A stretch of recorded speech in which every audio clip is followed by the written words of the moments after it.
একটা মেয়ে বিয়ের পর সে সবার আঘাত সহ্য করতে পারে, কিন্তু তার স্বামীর দেওয়া আঘাত সহ্য করতে পারে না। কারণ বিয়ের পর একজন নারী তার স্বামীর মাঝেই দেখে তার নিরাপত্তা, ভালোবাসা আর নিজের পৃথিবীটা।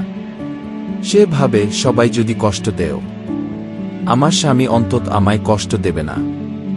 কিন্তু যখন সেই স্বামী আঘাত দেয়, তখন শুধু চোখের জল নয়, ভেঙে যায় তার ভেতরের পৃথিবীটাও। ইসলামের দৃষ্টিতে তোমাদের মধ্যে উত্তম সেই ব্যক্তি যে তার স্ত্রীর সঙ্গে সর্বোত্তম আচরণ করে। কি সহিহ হাদিস, তিরমিজি।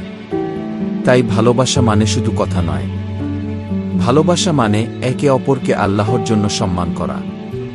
এই ধরনের সুন্দর সুন্দর ভিডিও পেতে লাইক, সাবস্ক্রাইব ইন্টেলিজেন্ট পেজ।